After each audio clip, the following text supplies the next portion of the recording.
I'm Maya, 32 female, and I watched my family's comfortable world crumble after my father publicly shamed me at his own retirement party for being a blue-collar worker. I didn't lash out, I didn't scream, I didn't make a scene. Edward is a man who measures the world in promotions, stock portfolios, and the prestige of a university degree. He spent 40 years climbing the ladder at a national bank, retiring as a senior vice president.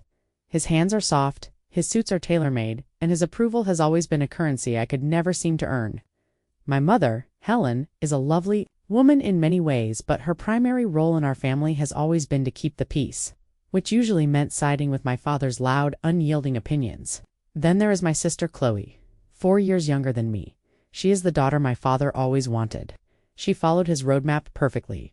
A prestigious business school, a high-paying job as a financial analyst, and a polished corporate demeanor. She is the golden child, and I am the other one. My path diverged from theirs early on. I was never a bad student, but the sterile theoretical world of academia felt like a cage. I liked tangible problems and visible results. I liked understanding how things worked, taking them apart and putting them back together. This difference between Chloe and me was a source of friction for as long as I can remember. A friction my father fanned into a flame. I can map out my childhood through a series of these small, dismissive moments that, when stitched together, form a quilt of disapproval. The first major one was about our first cars. When Chloe turned 16, my father didn't just help her get a car. He turned it into a financial lesson, a rite of passage into his world. He walked her through interest rates, co-signed a loan, and proudly watched her drive off the lot in a brand-new, sensible sedan. It was, he declared, a reliable vehicle for a reliable young woman on her way to a reliable future. A few years prior, when I had turned 16, the conversation was much shorter. "You want a car? Get a job," he'd said, not even looking up from his newspaper. "And don't expect me to pay for your insurance." So I did. I got a weekend job at a local diner and saved every penny. I bought a 15-year-old hatchback for $800. The engine was noisy and the passenger door didn't open from the outside, but it was mine. That car broke down constantly, and with no money for a mechanic, I bought a repair manual and a cheap set of tools. I spent my weekends with grease under my fingernails, learning the difference between an alternator and a starter. Ironically, it was my father's refusal to help that ignited the very passion he would come to despise. I loved the logic of it, the satisfaction of diagnosing a problem and bringing a dead machine back to life. I was good at it. The second, more defining incident was our choice of higher education. Chloe's acceptance into a well-regarded university was celebrated with a lavish dinner party. My father beamed, raising a glass to his daughter, the future titan of industry. He paid her tuition and board without a moment's hesitation. When I sat my parents down to announce my own plans, the atmosphere was funereal. I told them I wasn't going to a traditional 4-year college. I had been accepted into a competitive trade school program to become a certified electrician. I spoke with excitement about apprenticeships, about learning a skilled trade that was in high demand, about the possibility of one day owning my own business. My father's face was stone. "An electrician?" he asked, the word tasting like ash in his mouth.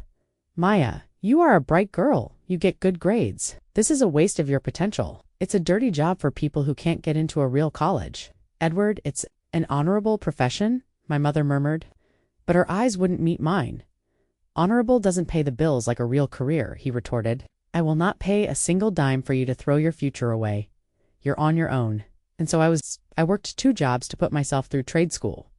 I graduated at the top of my class. I completed my apprenticeship and got my journeyman license, then worked for years, saving and planning. All the while, Chloe would come home during her semester breaks with stories of her economics professors and networking events, and my father would listen, enraptured. When she graduated, he had her diploma framed and hung it in his home office. When I got my master electrician certification, a much harder achievement than a simple diploma, he gave me a curt nod and said, "Well, at least you're qualified." The final and perhaps most hurtful example came when I decided to launch my own business. I had built a solid reputation and a good client base. I drew up a business plan and, against my better judgment, I went to my father, the senior bank executive, for advice on securing a small business loan. I thought, just maybe he would see the ambition, the planning, the sheer capitalism of it all, and be proud. He glanced at my meticulously prepared folder for less than a minute. "It's too risky, Maya," he said, handing it back. "Most small businesses fail. The overhead is a killer. You're better off just working for someone else. It's steadier, safer." He wasn't giving me professional advice. He was dismissing my dream as a frivolous hobby. 6 months later, Chloe came to him with a half-baked idea about investing in a friend's tech startup. She had no business plan, just a lot of buzzwords she'd picked up from her friends.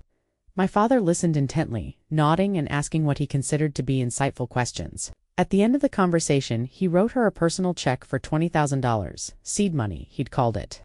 You have to get in on the ground floor of these things. The startup went bankrupt within a year, and the money vanished. My father never spoke of it again, and it was certainly never held against Chloe. Meanwhile, I secured my loan on my own terms from a different bank. I built my business, Sparks and Arcs Electrical, from the ground up. I worked, tirelessly reinvested my profits, and earned a reputation for being one of the best in the city. Yet, in my father's eyes, I was still just the daughter who played with tools. The bitter irony was that for the last 10 years, those very tools were the only thing keeping his own world from falling apart. His large, beautiful house was aging, and his rental property across town was a constant headache. I was the one who rewired the faulty circuits in his attic, the one who replaced the water heater on a Sunday night, the one who fixed the tenants' flickering lights for free. I was his on-call, unpaid, and unappreciated solution to every problem his soft-handed lifestyle couldn't solve. I did it because, deep down, a part of me still hoped that one day he would see my worth. That one day he'd finally say he was proud of me. That day never came. Instead, I got his retirement party. The retirement party was exactly what you'd expect from a man like my father. Ostentatious, formal, and designed to be a monument to his own success. It was held in a private room at a ridiculously expensive downtown restaurant, the kind with valet parking and cloth napkins folded into the shape of swans. The air was thick with the scent of expensive perfume and the low murmur of conversations about stock options and golf club memberships. My attempt to fit into their world, my hands scrubbed clean, still felt rough compared to the manicured perfection around me. My nails were short and practical, not painted and sculpted like Chloe's. She glided through the room like a princess, effortlessly charming my father's colleagues with anecdotes about her work in finance. Yes, the market is quite volatile, I heard her say, sipping champagne. But we're seeing some interesting opportunities in emerging tech. My father was in his element, the undisputed king of his castle for one last night. He moved from group to group, accepting handshakes and pats on the back. His laughter a little too loud, his posture a little too straight. He introduced Chloe. To everyone with a flourish, this is my daughter Chloe. She's an analyst at Henderson and Croft, a real shark. This one. People would look at her, then at him, and nod approvingly. The lineage of success was clear when he finally got around. To me, the introduction was, and this, he would say, with a gesture that felt more like a presentation of a piece of furniture, is my other daughter, Maya. The pause that followed was always just long enough to be awkward. If they asked what I did, he'd answer. For me, a strange mix of apology and dismissal in his tone. He'd say the word electrician like he was saying rodeo clown. He would then quickly steer the conversation back to a topic he found more suitable. Like Chloe's recent promotion or his own plans to travel Europe, I spent most of the cocktail hours standing near the edge of the room, nursing a glass of sparkling water and making small talk with a few distant relatives who at least had the decency to feign interest in my work. Good for you, Maya, he said. A skilled trade is a gift. You'll never be out of work. His was a lone voice of encouragement. In a sea of polite condescension, my mother, Helen, drifted over to me once, her face etched with a familiar, anxious smile. Isn't this a wonderful turnout? She asked, adjusting the lapel of my dress. Your father is so happy, he seems to be, I said, my voice flat. Try to mingle a little more, dear, she whispered, her eyes darting around the room. It's a big night for him. She meant well, but her words felt like a gentle push to conform, to play the part of the happy family she so desperately wanted us to be. After dinner, the clinking of a spoon against a glass silenced the room. It was time for the speeches. My father's business partner spoke first, telling a few sanitized, corporate-friendly jokes. Then a few others shared anecdotes. Finally, my father stood up, his chest puffed out. He thanked everyone for coming, for their years of friendship and collaboration. Then, he turned his attention to his family. I couldn't have done any of this without the support of my wonderful wife. Helen, he began, and my mother blushed as a polite wave of applause rippled through the room. She has been the rock, the foundation of our home, he continued, and I am so incredibly proud to see my legacy continue through my children. My heart did a strange, hopeful little flutter. Maybe this was it.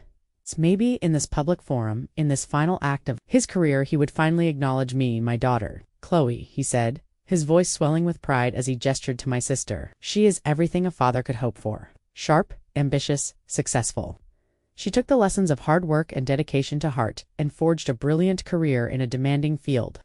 She works with her head, with strategy, and with numbers. She's already making a name for herself at one of the top firms in the country, and I know her star will only continue to rise.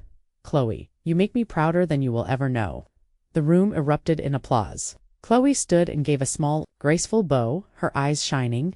My father waited for the clapping to die down, a broad smile on his face. He then cleared his throat and looked vaguely in my direction.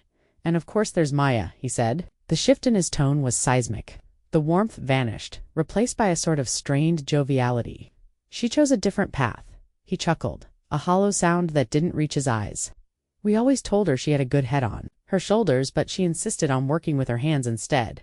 A few people in the audience tittered uncomfortably. I felt the blood rush to my cheeks. My entire body went hot, then cold. I could feel the eyes of everyone in the room on me, some with pity, some with a kind of morbid curiosity. He wasn't done.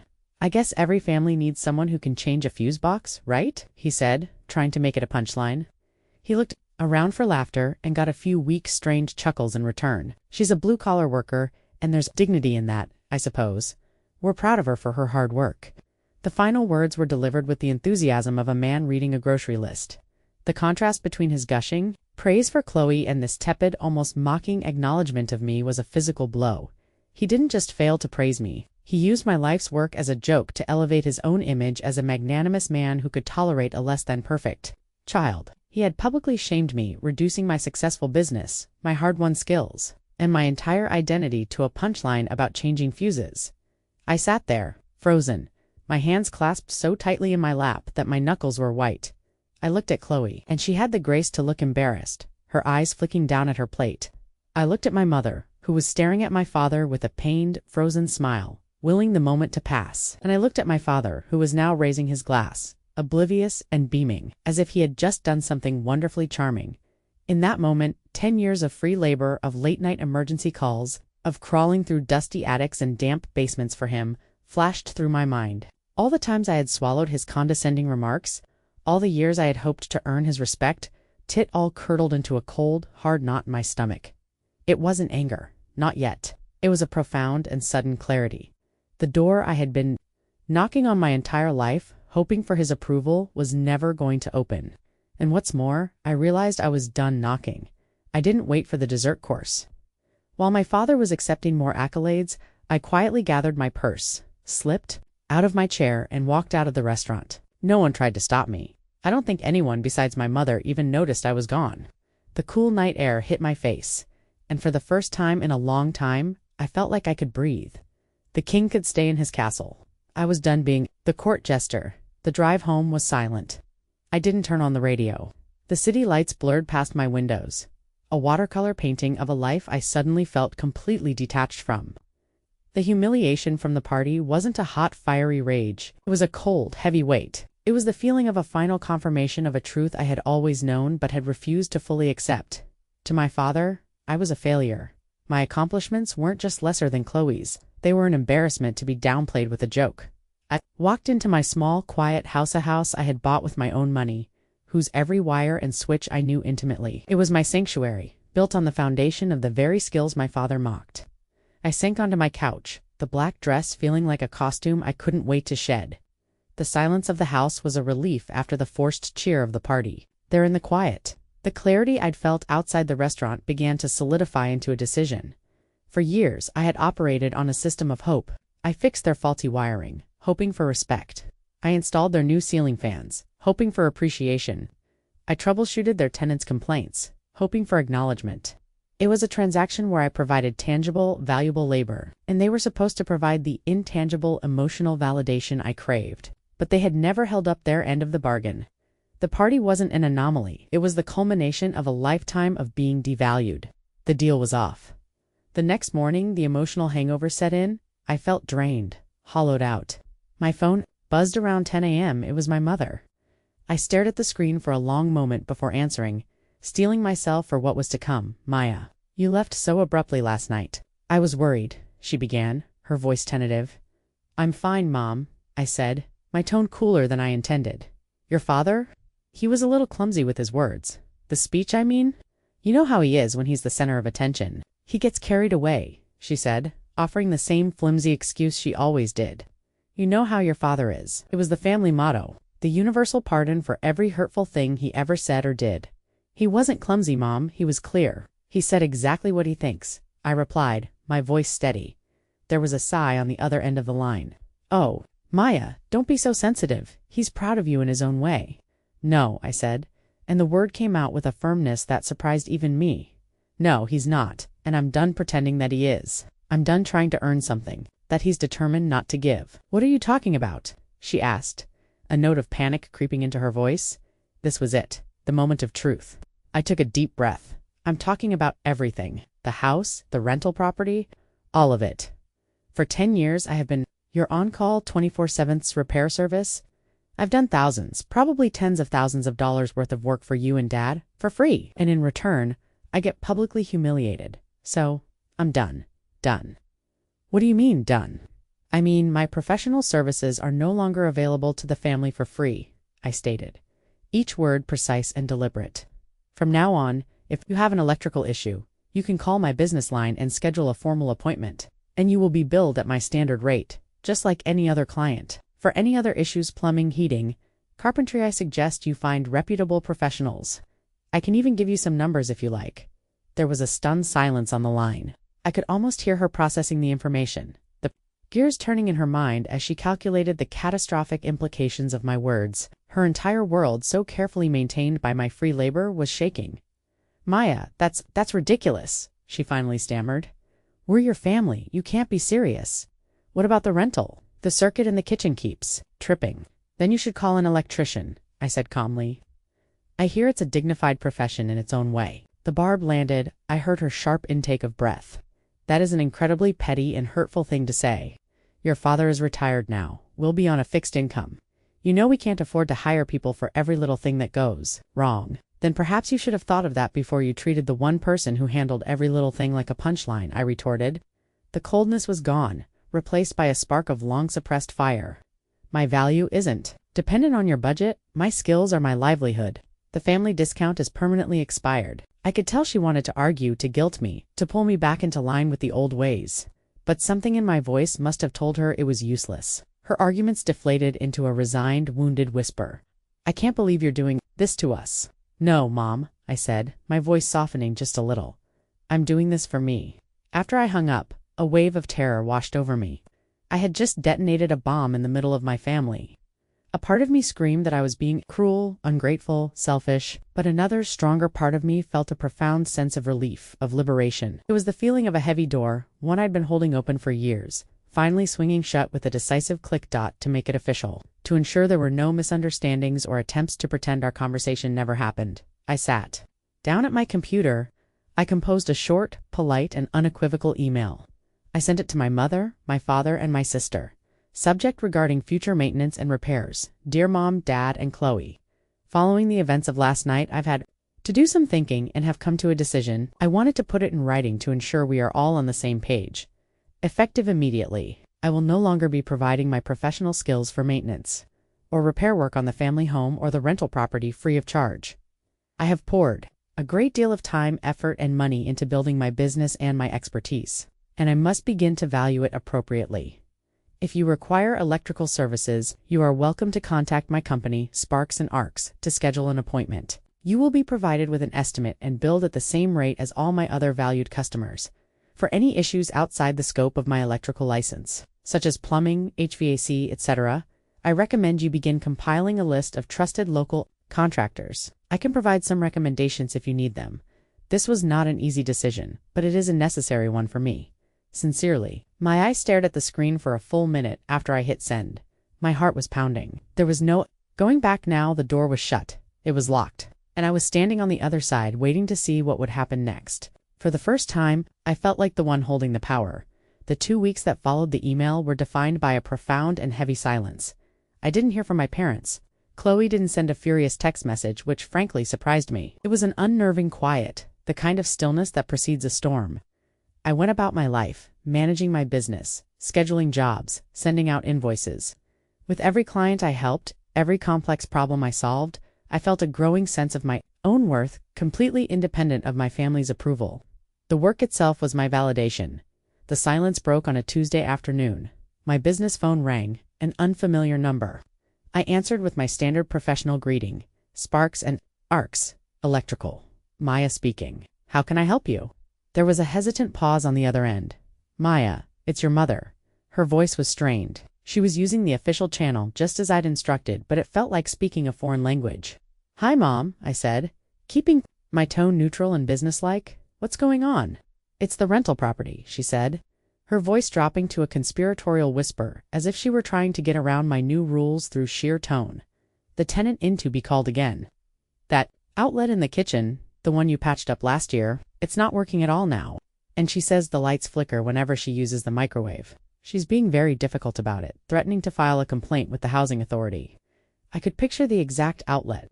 It was on a circuit I had told my father needed. A dedicated line 2 years ago. The wiring in that building was ancient, and he had refused to pay for the proper upgrade, telling me to just make it work. I had put a temporary cosmetic fix on it, warning him it wouldn't last. Okay, I said calmly. It sounds like you need to schedule a service call. Well, yes, she said impatiently. That's why I'm calling you. Can you just pop over there this afternoon and take a look? I'll make you a nice dinner. There it was. The appeal to the old way. The assumption that a home-cooked meal was fair payment for several hours of skilled licensed labor and the liability that came with it. I can't just pop over, I explained, my voice firm but polite. I'm fully booked today. My first available appointment is Thursday morning. Between 9 and 11 a.m., my dispatch fee is $150, which includes the first hour of labor. After that, my rate is $120 an hour, plus materials. Should I book that for you? The silence on the other end of the line was deafening. I could practically feel her indignation radiating through the phone. $150. Just to show up. She finally sputtered as if I had just quoted her a price in Martian currency. That's my standard dispatch fee for all clients, Mom, I said. This is absurd, Maya. Your father is on a fixed income. That tenant is a nightmare, and now you're trying to squeeze us for money? I'm not squeezing you, I replied. My patience. Wearing thin, I'm running a business. This is what it costs to hire a professional. I warned Dad 2 years ago that this circuit needed to be completely rerun. He chose not to do it. The problem isn't me. The problem is the wiring. Fine, she snapped, her voice dripping with venom. Just fine. Don't worry about it. We'll handle it ourselves. I can't believe how cold you've become. She hung up before I could reply.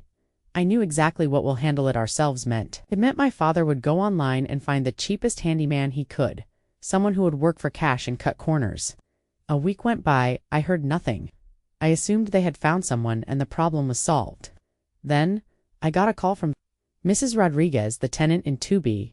She was one of the few tenants who had my personal number from a previous repair. Maya. I'm so sorry to bother you at home, she said, her voice trembling, but I'm scared. Your parents sent a man over here last week. He fixed the outlet, but now things are much worse. There's a strange buzzing sound coming from the wall, and I smelled something burning this morning. I tried calling your father, but he isn't answering his phone. My blood ran cold. A burning smell is the cardinal sign of electrical work. It means a fire is not just possible, but imminent. Unplug everything from that wall, Mrs. Rodriguez, I said, my voice sharp with urgency. Go to the breaker box and flip the one labeled kitchen. Then call the fire department and report a potential electrical fire. Tell them you smell burning. Do it right now. I'm on my way. I threw my tools in the truck and broke every speed limit getting to the rental property. Just as I pulled up, a fire engine was arriving. The sight of it sent a jolt of panic through me. This was no longer about family drama. This was about public safety. The firefighters entered the unit and, using their thermal imaging camera, found a hot spot in the wall exactly where the handyman had worked.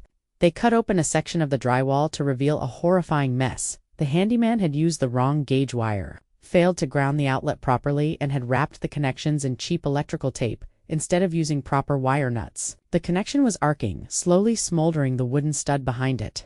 The fire chief told me that the apartment was hours, maybe minutes, away from a full-blown wall fire. My parents arrived just as the firefighters were finishing up.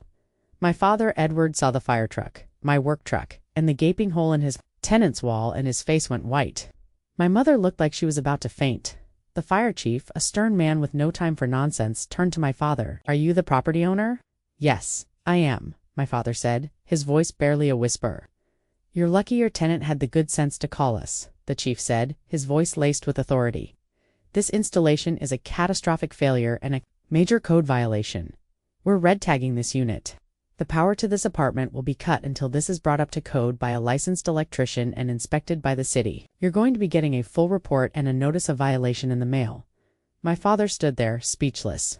He looked at me, his eyes wide with a mixture of horror and, for the first time, a flicker of fear. He had tried to save a few $100. Instead, he had nearly burned down his building, endangered his tenant's life, and was now facing city inspectors' fines, and a repair job that was going to cost him thousands. The first crack in their perfectly managed world had appeared, and it was much bigger and deeper than they could have ever imagined. As I looked at the smoldering wires and the panic on my father's face, I didn't feel triumph. I felt a sad, weary certainty that this was only the beginning. The red tag on the apartment door was a bright, glaring symbol of my family's new reality.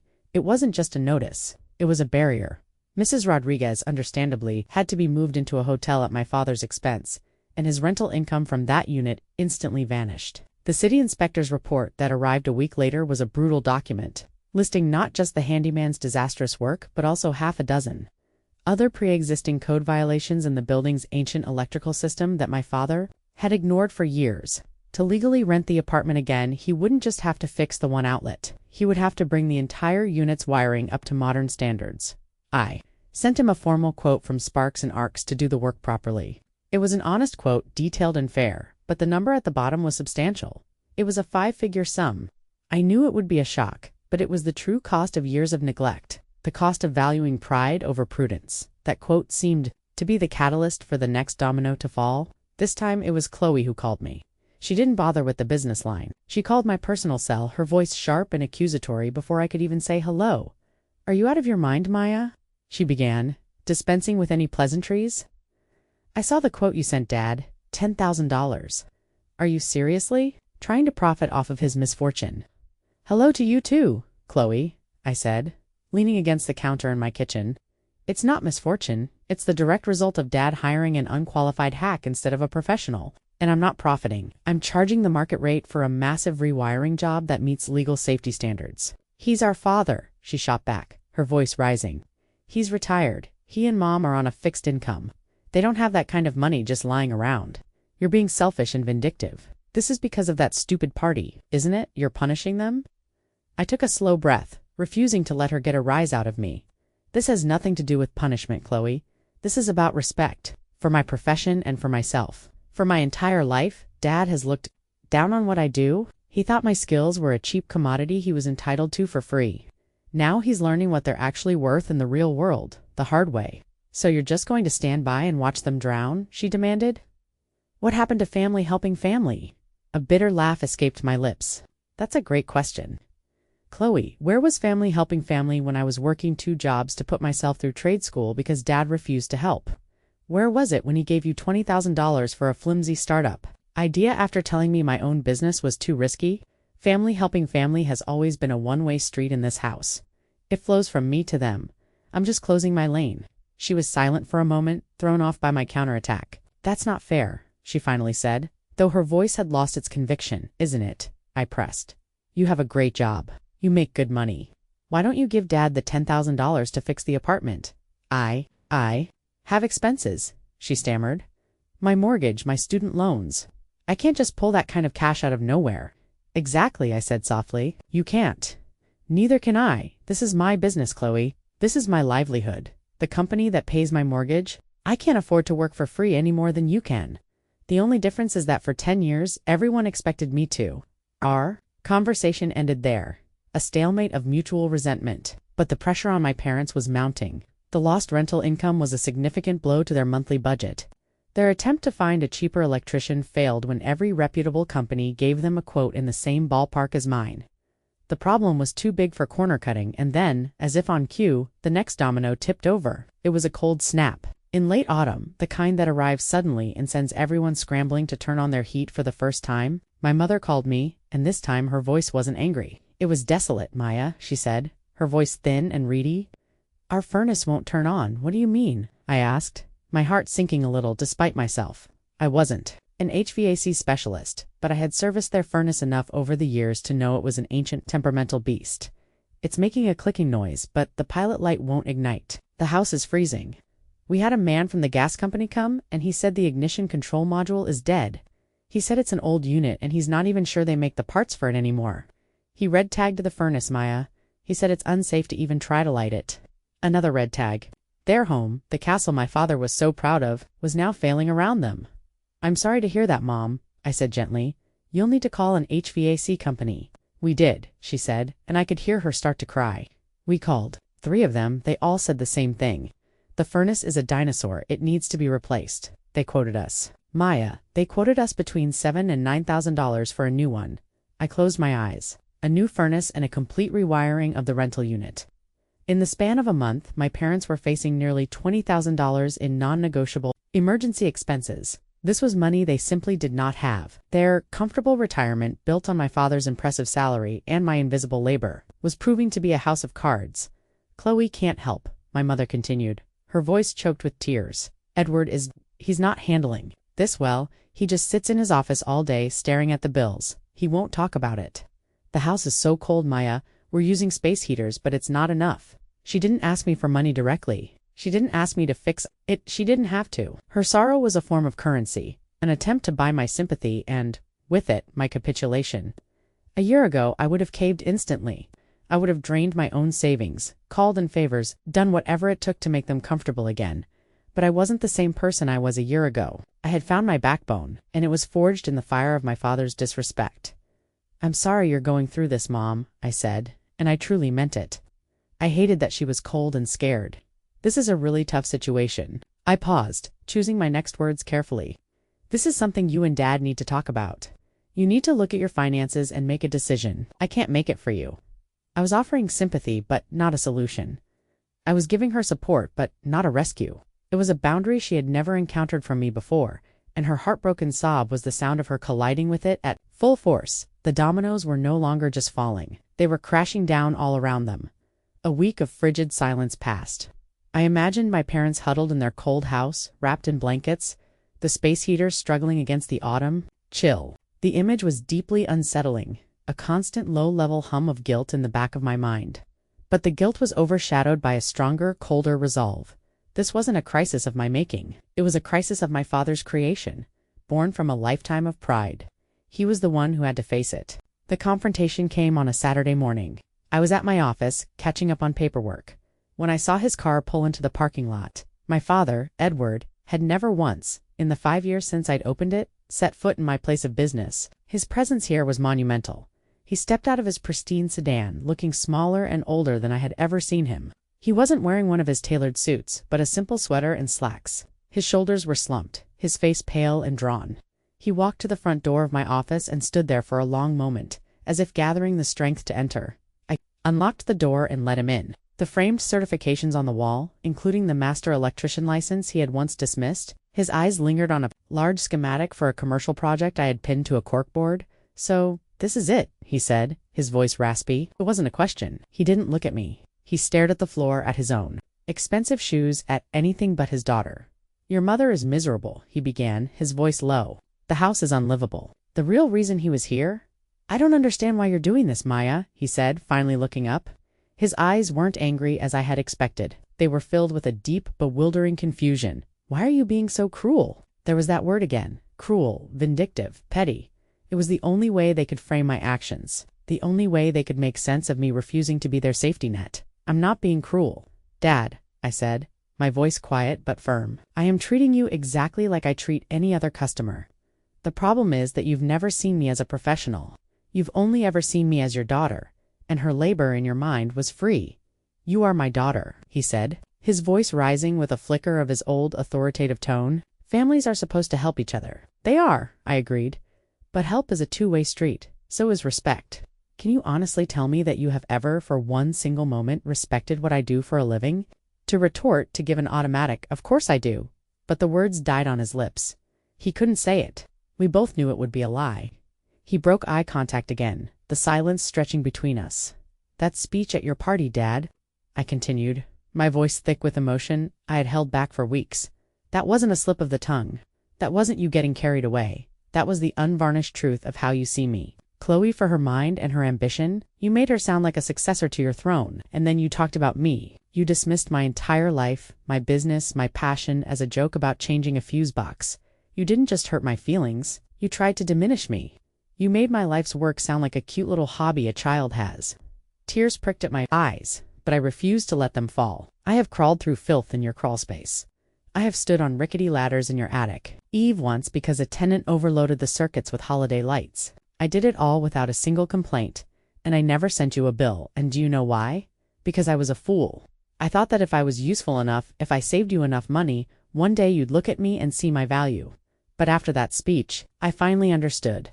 You will never see my value because you don't respect the work. You think working with your hands is beneath you, and by extension, beneath your daughter. First time, there was no rebuttal. No excuse, no attempt to turn it around on me. He just listened, his face crumbling. The handyman you hired? I went on, my voice hardening. He almost burned your building down. He put Mrs. Rodriguez's life in danger. Professional? That is the value you get when you pay for expertise. The expertise you have had on call for free for a decade. He finally looked at me and his eyes were glistening with unshed tears. The arrogance was gone, stripped away by the cold reality of his situation. He looked like a man who had lost his way. The furnace? He whispered, his voice cracking. They aren't what we thought they were. I made some bad investments. The confession was a quiet, devastating admission of fallibility from a man who had built his entire identity on being infallible. This was the moment of truth. He was broken. He was asking for help. Not demanding it, not expecting it, but truly, humbly asking for it. The old me would have swept in, ready to rescue him, but I knew that if I did, nothing would ever change. He would be grateful for a while. And then, once the crisis passed, the old dynamic would creep back in. I would once again be the useful but embarrassing daughter. I can't give you the money. I won't. But that doesn't mean I won't. Help! He looked up, confused. What do you mean? You need a plan, I said, shifting into my professional mode. You are hemorrhaging money. You need to stop the bleeding, and then you need to figure out your assets. We start with the furnace. We're not going to replace it, we're going to fix it. But they said the part is obsolete. I corrected him. That doesn't mean it doesn't exist. I know some specialty suppliers. I might be able to source a compatible ignition module. It won't be cheap, but it will be a fraction of the cost of a new furnace. I will make some calls for you. His full rate. Do you understand? You can't afford my company's quote right now. I understand that. But you can't afford another hack either. So here's what we do. You're going to take out a small home equity loan to cover the cost of materials and a qualified electrician. Not my company. A different one. I'm going to give you the names of 2 other guys I trust. You will get quotes from them. I will review the quotes to make sure they're fair. I will come and inspect the work after it's done to make sure it's up to code. I will do that part for free. But you will pay the electrician every penny he is owed, not a handout. A structured plan that required him to take responsibility to engage with the very world of tradespeople he had always looked down upon. I wasn't his savior. I was his project manager. He sat there for a long time just looking at me. The dynamic between us had shifted irrevocably, but on my terms. Okay, he finally said, the word heavy with the weight of his surrender. Okay, Maya, thank you. It wasn't an apology. It was the first crack in the foundation of his pride, and the beginning of building something new. The weeks that followed our confrontation in my office were a slow, arduous process of rebuilding, not just a furnace or a rental unit, but the very foundation of my family. My father, true to his word, followed my plan with a kind of humbled diligence I had never seen in him. It was as if his retirement from the bank had been replaced by a new, far more difficult job, managing the consequences of his own pride. I made the calls and, after a few days of searching, I located the obsolete ignition module for their furnace at a specialty supply warehouse in another state. It cost several $100s, but it was a world away from the $9,000 quotes for a full replacement. I gave him the name of an HVAC technician I knew to be honest and skilled. My father called him, scheduled the appointment, and was there to let him in. I got a call from the tech later that day. Hey Maya, he said. I finished up at your parents' place. Your dad was interesting. He watched me the entire time. Asked a million questions. Not in an annoying way, but like he actually wanted to understand what I was doing. He even asked me about the tools I was using. I smiled. It was the first time my father had ever shown curiosity about manual work instead of disdain. The heat came back on in their house. My mother called me, her voice filled with a simple, profound relief that transcended all our recent tension. Oh, Maya, it's warm, she said, and I could hear the happiness in her voice. Thank you. Next came the rental property. My father took out the small loan, a move that I knew must have wounded his ego as a former bank executive. He got quotes from the 2 electricians I recommended. He showed them to me, and I pointed out which one was fairer and more detailed. He hired the man and paid the deposit. Throughout the process, my father would call me with updates or questions. "Maya, the electrician said he needs to open up another wall to run a new conduit. Is that right? Or he's recommending we upgrade the main panel. He says it's at capacity. What do you think?"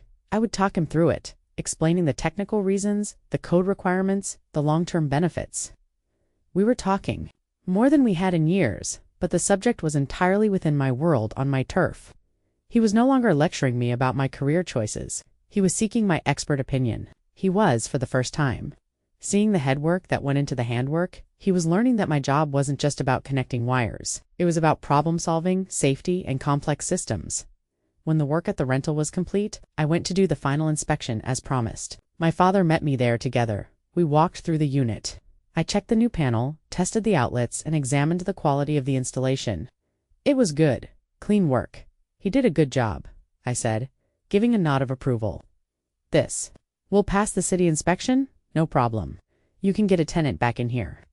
My father stood in the middle of the empty living room, looking at the fresh patch of drywall and the new, clean outlet covers. "It cost a fortune," he said, but there was no bitterness in his voice. It was just a statement of fact, a lesson learned. He then turned to me, his expression serious. "I'm sorry, Maya." The words hung in the air between us. It wasn't a panicked, crisis-driven apology. It was quiet, considered, and deeply sincere. "I'm sorry for that night at the party," he continued, his voice steady. "And I'm sorry for all the years before that. I was wrong. I was arrogant. I had this narrow idea of what success looked like, and I was angry and disappointed when you didn't fit into it. I saw your choice not as a different path, but as a rejection of my world, of me." He looked at me, his eyes full of a regret that seemed to have settled deep into his bones. "I see it now. I see the intelligence, the skill, the hard work it takes to do what you do. This past month, I've been so impressed by your knowledge, by your confidence. You have a good head on your shoulders, Maya, and you've built this all yourself. Not just in spite of me, but with no help from me. That's a strength I never truly appreciated. I am so proud of you." The words I had longed to hear my entire life finally came, not when I was begging for them, but when I had stopped needing them. I had built my own self-worth, and now his validation was not a foundation, but a welcome addition to a structure that was already sound. Tears welled in my eyes, but this time they were tears of release. "Thank you, Dad," I whispered, and I went over and gave him a hug. It felt different from any hug we had ever shared before. It was a hug between 2 adults equals who had finally found a common ground. Our family is not magically fixed. The financial damage will take my parents years to recover from, a stark and daily reminder of their past folly. Chloe is still distant, perhaps embarrassed or unable to process the shift in the family hierarchy, but the relationship between my father, my mother, and me is being rebuilt on a new foundation. We had dinner at their house last week. It was warm and comfortable, and for the first time my father asked me about a complex commercial job I was bidding on, and he truly listened with a look of genuine interest and respect. As I explained the challenges, I shut the door not to punish them, but to protect myself. In doing so, I forced them to see the door was there in the first place, and to understand the value of the person who had been holding it open for them all along. They had to watch their world fall apart to finally see who had been holding it together. So, to anyone out there feeling undervalued by the people who are supposed to support you the most, sometimes the most powerful thing you can do is to stop doing things for them. Setting a boundary is not an act of cruelty. It's an act of self-worth. Let them see what your absence costs. It might be the only way they'll ever learn what your presence is worth.